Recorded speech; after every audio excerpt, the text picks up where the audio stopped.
नमस्कार। Debate central में आपका स्वागत है। मैं हूं अभय किशोर। लोकसभा चुनाव में अभी 1 साल का वक्त बाकी है, लेकिन सभी राजनीतिक दल मिशन 2024 के मोड में उतर चुके हैं। बीजेपी केंद्र की सत्ता में हैट्रिक लगाने की कवायद में जुटी है, तो विपक्ष नरेंद्र मोदी को हर हाल में रोकने के लिए ताना बाना बुनने में लगा है। लेकिन सबसे बड़ा सवाल यह है कि क्या कांग्रेस के बिना विपक्ष का गठबंधन हो सकता है? कोलकाता में अखिलेश यादव और ममता बनर्जी की मुलाकात के बाद नए सियासी समीकरण शुरू हो रहे हैं। कांग्रेस अपनी बादशाहत को क्या 2024 में बरकरार रख पाएगी? क्या विपक्ष के अन्य दल कांग्रेस का हाथ थामेंगे या फिर कोई तीसरा मोर्चा पीएम मोदी के सामने खड़ा हो सकेगा? ढूंढेंगे इन्हीं सवालों का जवाब और करेंगे मेहमानों के साथ चर्चा। पहले ये रिपोर्ट।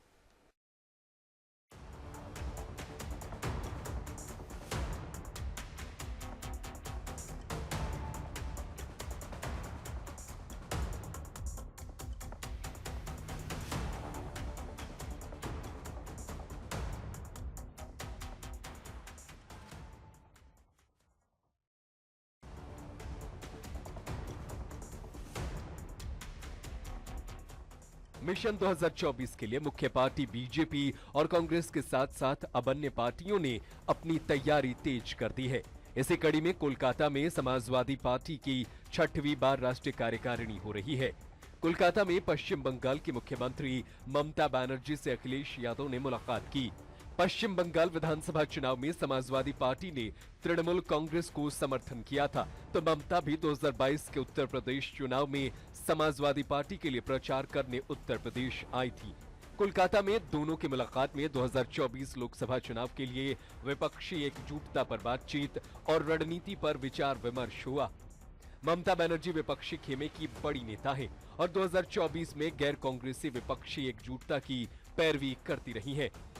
अखिलेश यादव भी कांग्रेस के साथ दूरी बनाए हुए हैं। ममता से अखिलेश, केसीआर और अरविंद केजरीवाल तक 2024 के चुनाव में विपक्षी एकजुटता बनाना चाहते हैं, लेकिन उसमें कांग्रेस को जगह नहीं देना चाहते हैं। वहीं कांग्रेस भी ममता बनर्जी से लेकर केसीआर और केजरीवाल को बीजेपी की बी टीम बता रही है। मौजूदा समय की बात करें तो संसद में जारी भारी हंगामे के बीच 16 विपक्षी दलों के सांसदों ने विरोध मार्च निकाला था, जिसकी अगुवाई कांग्रेस ने की थी। लेकिन आश्चर्यजनक रूप से मार्च में आम आदमी पार्टी और समाजवादी पार्टी के सदस्य तो शामिल हुए, पर संसद के दोनों सदनों में 142 सदस्यों वाली 13 पार्टी के सदस्यों ने खुद को इससे दूर रखा। जिन दलों ने विरोध मोर्चा से कोई मतलब नहीं रखा, उनमें 31 सदस्यों वाली वाईएसआर कांग्रेस के अलावा 36 सदस्यों वाली टीएमसी, 11 सदस्यों वाली बहुजन समाज पार्टी, नवीन पटनायक की पार्टी बीजेडी, अन्ना द्रमुक टीडीपी और केसीआर की पार्टी बीआरएस शामिल थे। विपक्ष के बाकी दल तो कांग्रेस और अन्य विपक्षी पार्टियों की तरह ही मोदी सरकार के खिलाफ ही चलने वाले हैं। इसके बावजूद सभी में एकता का अभाव अलग अलग कारणों से दिखता है।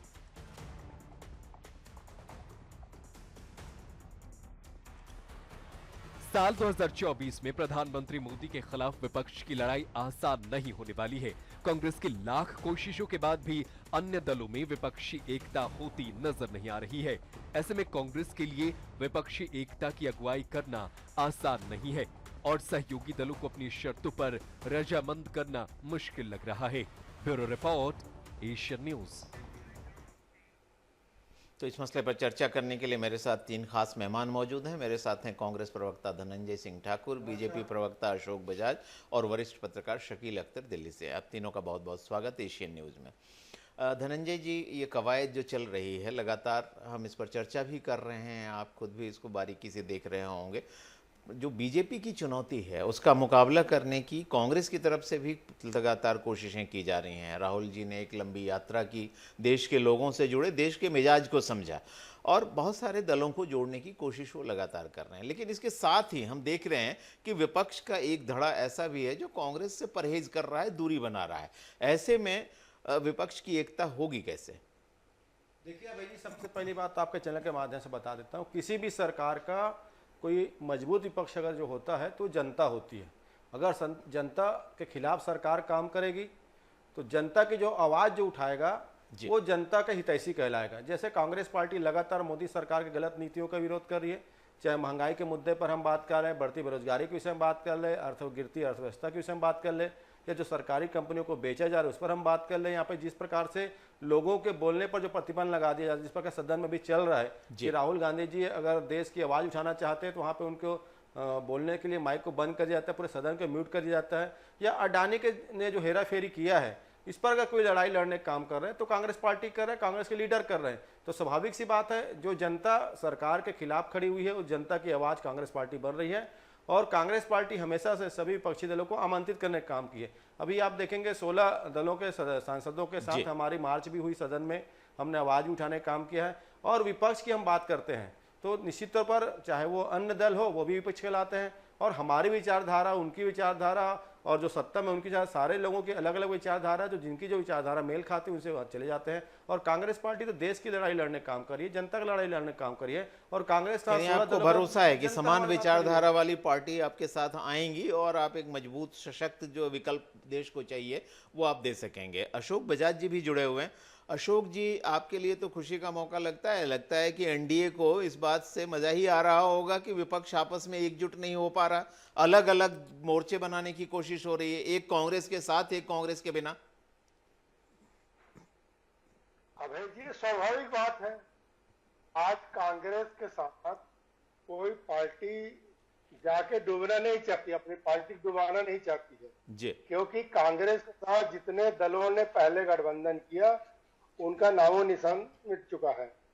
कांग्रेस के अंदर ही जो युवा तुर्क हैं या जो बोलने वाले लोग हैं, जो ज्ञानी लोग हैं, वो छिटक रहे हैं। ज्योतिरादित्य सिंधिया जी, आजाद जी का ले नाम, अगर हम कपिल सिब्बल जी का माने, अपन आरपी सिंह जी का माने, कैप्टन अमरिंदर सिंह जैसे लोग कांग्रेस छोड़ रहे हैं, धीरे धीरे छोड़ रहे हैं। इन्होंने जब भारत यात्रा शुरू की तो कई विधायकों ने कांग्रेस पार्टी छोड़ दी। और अगर ये धारा 370 फिर से लगाने की बात करते रहेंगे या देश में के लोकतंत्र को बदनाम करने के लिए विदेशी धरती में जाकर उस धरती का इस्तेमाल करते रहेंगे तो कांग्रेस के साथ कोई जोड़ने वाला नहीं है। बाकी दलों को भी अपने अस्तित्व की चिंता है, लेकिन कांग्रेस सोचती है कि दुश्मन का दुश्मन दोस्त, और इसीलिए वो ये इस बात के मुगालते पाल के रखी है कि सब दल उनके साथ आ जाएंगे, लेकिन बाकी दल वाले भी सोच रहे हैं कि कांग्रेस के साथ जाने से हमको कितना नुकसान हो जाएगा। चलिए, इसका जवाब तो धनंजय जी देंगे ही, लेकिन इसके पहले एक बार मैं शकील अख्तर जी के पास चलता हूं। शकील जी, आप काफी लंबे समय से राष्ट्रीय राजनीति पर नजर रखते रहे हैं और उसके अच्छा विश्लेषण भी करते रहे हैं। जब हम देखते हैं कि संसद के बाहर अडानी मसले पर या ईडी वाले मसले पर मार्च होता है तो आप और समाजवादी पार्टी भी उसमें शामिल होती है, लेकिन जब कांग्रेस का साथ देने की बारी श्रीनगर में आती है तब आप और समाजवादी पार्टी दूरी बनाती है। उत्तर प्रदेश में जब कांग्रेस की या राहुल की यात्रा पहुंचती है तब भी वहां की पार्टी उसमें शामिल नहीं होती। और चाहे बात तेलंगाना में भारत राष्ट्र समिति की बीआरएस के साथ की रैली की हो या फिर ममता बनर्जी के साथ मुलाकातों का मेल जोल का सिलसिला, एक और विकल्प जिसमें कि कांग्रेस वजूद में ना रहे, कांग्रेस परिदृश्य में ना रहे, ये भी बनाने की कोशिश की जा रही है। किस तरह की राजनीति हो रही है? देखिए, इस चुनाव में सीधा सवाल ये है जी कि कौन जो है बीजेपी का मुकाबला कर सकता है, और इसका फैसला ये सब विपक्षी दल नहीं करेंगे, खुद बीजेपी ने कर लिया है। जी, बीजेपी जिसको निशाना बना रही है वो राहुल गांधी है। बीजेपी इनमें से किसी को भी, जिनका आपने नाम लिया, न ममता बनर्जी को निशाना बना रही है, न समाजवादी पार्टी के अध्यक्ष अखिलेश को निशाना बना रही है, न जगमोहन रेड्डी है वहां पे आंध्र प्रदेश में, उनको निशाना बना रही है। उसका निशाना लगातार राहुल है। तो इसका मतलब ये है कि बीजेपी को जो असली खतरा है वो राहुल से ही है। और इस चुनाव में जैसा कि स्टालिन ने अपने जन्मदिन पे जो सब लोग नेता गए थे वहां पे साफ साफ कहा कि ये इसके लिए नहीं है कि कौन जीतेगा, ये चुनाव इसके लिए है कि किसका हम लोगों को मुकाबला करना है, किससे हमको लड़ना है, किसको हराना है। और अगर जैसा कि आप कह रहे थे कि मोदी जी हैट्रिक बनाने के लिए लड़ रहे हैं और मोदी जी की हैट्रिक हो गई तो उसके बाद ये जो सारे दल हैं, छोटे छोटे जितने भी क्षेत्रीय दल हैं, इनको अपने अस्तित्व का संकट पैदा हो जाएगा। कांग्रेस तो बड़ा दल है, थोड़ा बहुत निपट लेगी, इतने सालों से लड़ती रही है, चल जाएगी, मगर बाकी दलों के लिए स्पेस बचेगा या नहीं ये कहना बहुत मुश्किल है। बिल्कुल। तो इस चुनाव में सिर्फ दो ही दल सामने होंगे या दो ही गठबंधन सामने होंगे, एक बीजेपी तो होगी ही होगी, और दूसरा जो है वो जो बीजेपी से लड़ सकता है, बीच वाले तीसरे जितने भी होंगे, या तो उन्हें सबसे बड़े विपक्षी दल के साथ आना पड़ेगा जो कि स्वाभाविक रूप से कांग्रेस है, या मोदी जी के साथ जाना पड़ेगा। जनता इस बार किसी तीसरे मोर्चे के लिए स्टेज छोड़ने वाली नहीं है जी। जनता को ये बात अच्छी तरह समझ में आ गई है कि या तो मोदी जी के साथ जाओ या कांग्रेस के साथ आओ। तो ये जो समाजवादी पार्टी और तृणमूल कांग्रेस और आप जो कोशिशें कर रही हैं जी। इसका क्या परिणाम होगा ये तो कहना बहुत मुश्किल है, मगर ये जो है बिल्कुल, अलग अलग जनता को दल, अलग अलग महत्वाकांक्षाएं और अलग अलग कारणों से सब एकजुट हो रहे हैं या छिटक रहे हैं। हम चर्चा जारी रखेंगे इस पर। धनंजय जी, अभी शकील जी को भी आपने सुना, शकील जी का ये स्पष्ट मानना है कि जो मुकाबला है वो सीधे सीधे अगर सत्तारूढ़ दल किसी व्यक्ति विशेष या दल विशेष को टारगेट कर रहा है तो ये बात इस बात का सूचक है कि चाहे आपकी लोकसभा में कितनी भी सीटें रही हों या कितना भी वोट शेयर आपका पिछले आम चुनाव में रहा हो, आपको एक मजबूत शत्रु मानकर चल रही है, एक मजबूत विपक्ष मानकर चल रहा है सत्तारूढ़ दल, और निशाना वही है। ये बात बीजेपी के तो समझ में आ गई है, विपक्षी दलों के समझ में क्यों नहीं आती? देखिए, एकदम शाश्वत सत्य है, आज़ादी के बाद से लेकर आज तक इस देश की भलाई के लिए, इस देश की जनता की भलाई के लिए, इस देश की प्रगति के लिए कोई सरकार ने काम किया है तो कांग्रेस पार्टी ने किया है। 70 साल पर जो सवाल पूछते थे वो केंद्र में 9 साल से बैठे हुए हैं और 70 साल से बनाई हुई संपत्ति को बेच रहे हैं। हालात ये हो गए हैं कि दूध दही पर टैक्स वो ले रहे हैं, और इन सारे जो विषय हैं, जो जन विरोधी इनकी नीतियां हैं, उनके खिलाफ कोई अगर सदन से लेकर सड़क में लड़ाई लड़ने काम कर रहे हैं तो कांग्रेस के लीडर राहुल गांधी जी हैं, मल्लिकार्जुन खड़गे जी और कांग्रेस कार्यकर्ता लड़ रहे हैं। और एक मजबूत विपक्ष के साथ साथ इस देश के प्रति जिम्मेदारियों का निवारण कांग्रेस पार्टी कर रही है। दूसरी बात, अभी अशोक बजाज जी विदेश धरती की बात कर रहे थे। अशोक बजाज जी, थोड़ी सी जानकारी दुरुस्त कर लीजिए। आज़ादी के बाद इस देश में कोई भी व्यक्ति ऐसा नहीं है जो विदेश में जाके ये कहा हो कि भारत में पैदा होना पाप लगे, सिवाय नरेंद्र मोदी जी के। क्या बोले थे नरेंद्र मोदी जाके विदेश की धरती में कि भारत में पैदा होना पाप लगता है, और आप बड़ी बड़ी बात करते हैं। आपको पहले नरेंद्र मोदी जी के उस वक्तव्य का निंदा करनी चाहिए। और लोकतंत्र की बात हमेशा की जाती है, और राहुल गांधी ने कहा है कि भारत का लोकतंत्र ही विश्व का सबसे बड़ा मजबूत लोकतंत्र है, सभी देशों को अपनाना पड़ेगा। थोड़ी सी समझदारी से बात करिएगा, हवा में बात मत करिए। दूसरी बात, क्या ममता बनर्जी नरेंद्र मोदी जी का समर्थन कर रहे हैं? सुन लीजिए ना, अरे सुन लीजिए, जिसके नेता को भारत में पैदा होना पाप लगे ना, वो यहाँ पे बड़ी बड़ी बात कर रहे हैं। अरे आपके नेता है नरेंद्र मोदी जी, उनको भारत में पैदा होना पाप लगता है, और यह बात करते आपको शर्म नहीं आती? जिस व्यक्ति को भारत में पैदा होना पाप लगता है, क्या इस देश की भलाई के बारे में बात करेंगे? इस देश में लोकतंत्र है, और नरेंद्र मोदी जी ने बात कहा है विदेश में जाके, आपको तो शर्म से पानी आना चाहिए। जिसकी आप जयकारा लगाते हैं उसको भारत में पैदा होना पाप लगता है, वो आपके नेता है। ऐसे नेता अशोक जी से जवाब लेते हैं। अशोक जी, जो प्रतिक्रिया आ रही है कांग्रेस की, इस पर आप क्या कहना चाहेंगे? देखिए, कांग्रेस तो लोकतंत्र की हिमायती कब है ये बता देना। इन्होंने तो लगाकर लगाया लोकतंत्र की। नरेंद्र मोदी जी को भारत में पैदा होना पाप लगता है, आपको शर्म नहीं आती? उसे जयकारा लगाते हो आपको तो शर्म आनी चाहिए। जिस व्यक्ति को भारत में पैदा होना पाप लगता है उसके यहाँ तरफदारी कर रहे बैठ के, आप भी क्या भारत के खिलाफ खड़े हो? अशोक बजाज जी, क्या आपको भी शर्म आती है भारत पैदा होने में? आपको भी शर्म आती है भारत पैदा होने में? अशोक बजाज जी स्टूडियो से बाहर हैं, वो बाहर से जुड़े हैं, इसलिए इनकी आवाज शायद साफ नहीं आ रही, तो उनको थोड़ा मौका देते हैं। जी अशोक जी,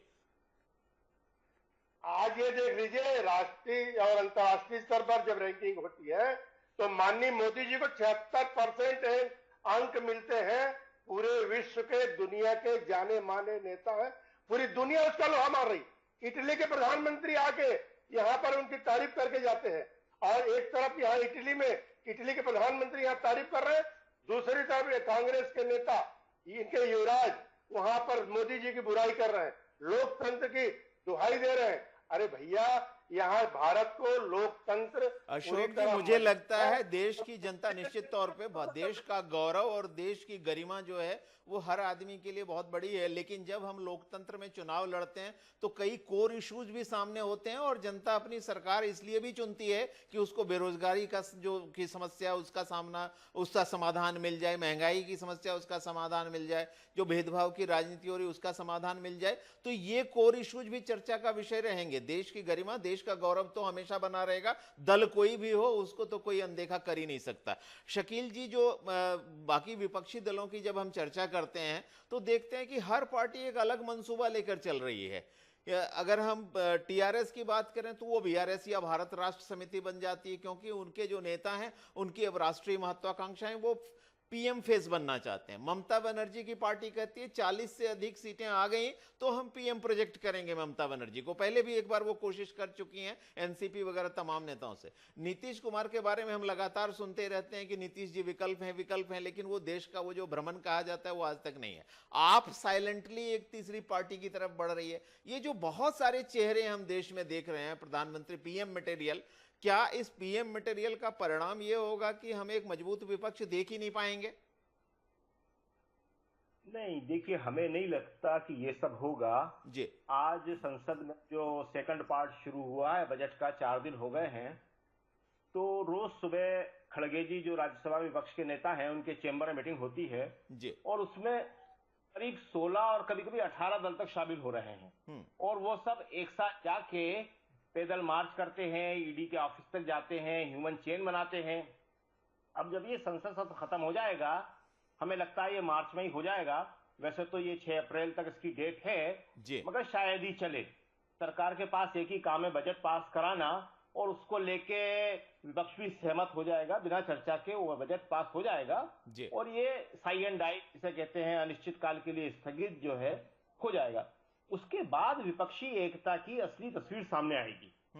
अगर कांग्रेस ये कर पाई तो कांग्रेस एक मजबूत मुकाबला मोदी जी का कर पाएगी, और अगर विपक्षी एकता नहीं हुई, जैसा आप बता रहे हैं कि तीसरे मोर्चे के लिए जो बहुत आगे पीछे घूम रहे हैं और ये इसमें कहीं सफल हुए, तो मोदी जी के लिए हैट्रिक की राह बहुत आसान हो जाएगी।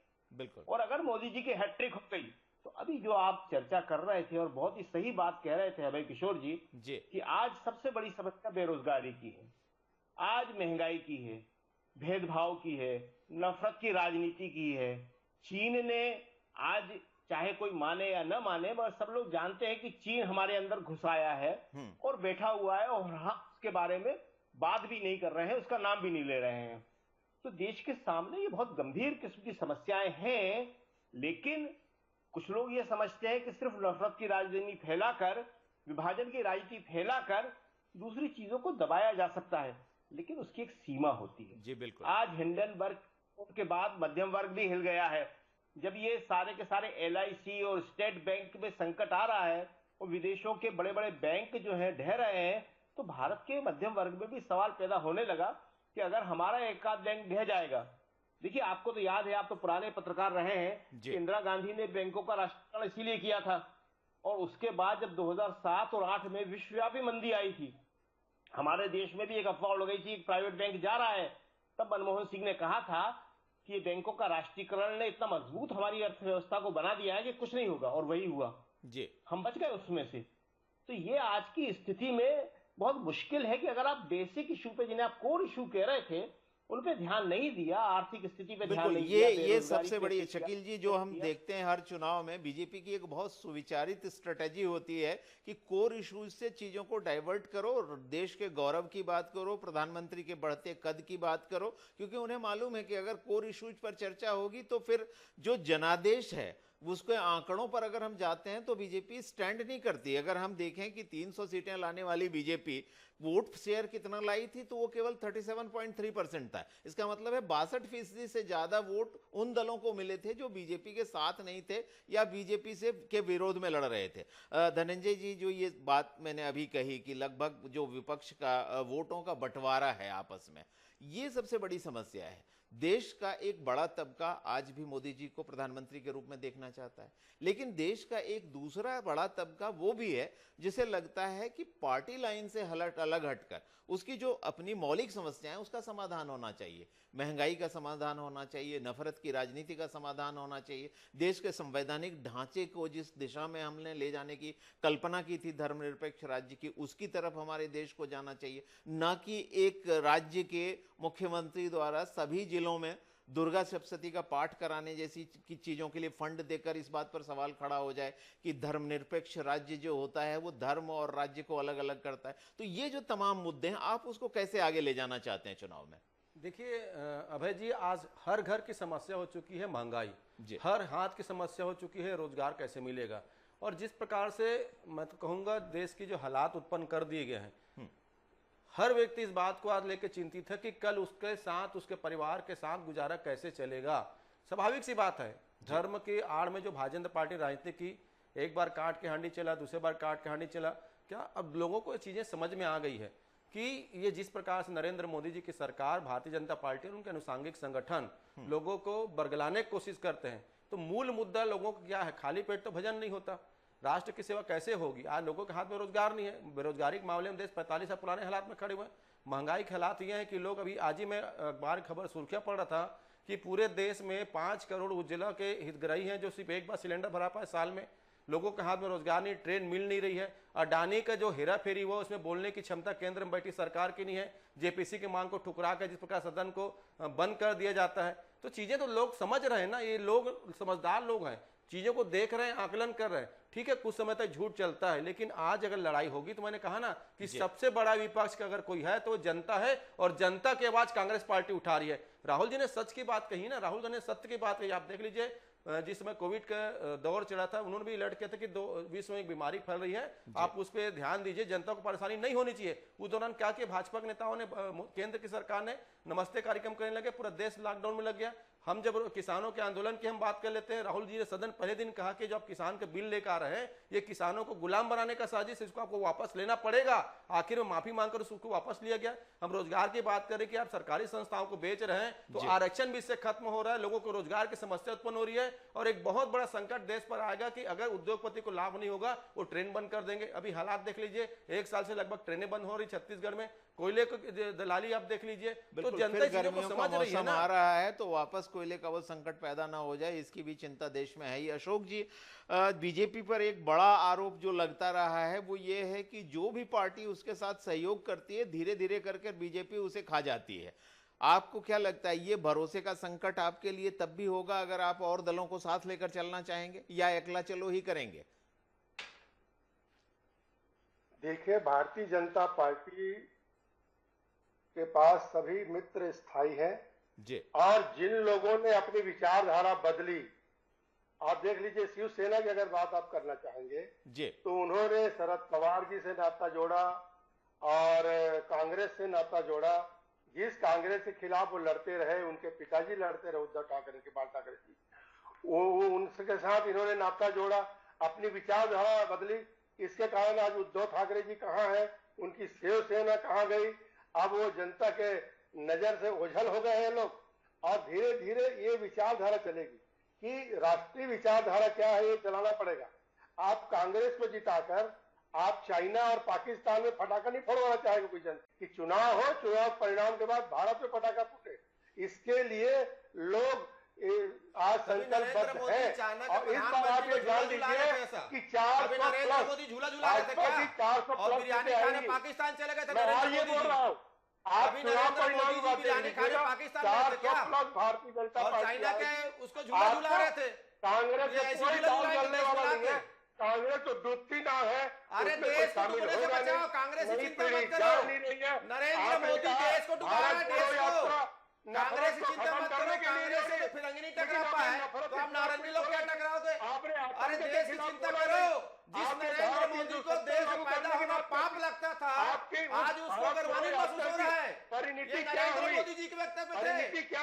और सुन लो भाजपा लोग, जनता देख रही है कैसे चाइना के साथ नरेंद्र मोदी ने टाई अप किया, कैसे अडानी को ऑस्ट्रेलिया खदान दिलाया, श्रीलंका में अडानी को काम दिलाया, बांग्लादेश में काम दिलाया, और पाकिस्तान में कैसे नरेंद्र मोदी बिल्कुल ने जो हमले बहुत तेज हैं, बिल्कुल दोनों दलों के हमले बहुत तेज हैं। जुमला झूठ नहीं चलेगा। चलिए, ये बहुत तल्ख जो है माहौल है, और निश्चित तौर पे कांग्रेस, बिल्कुल धनंजय जी, बिल्कुल धनंजय जी, जो है आरोपों की झड़ी है, दोनों तरफ से आरोपों की झड़ी है, एक तरफ से दावे हैं।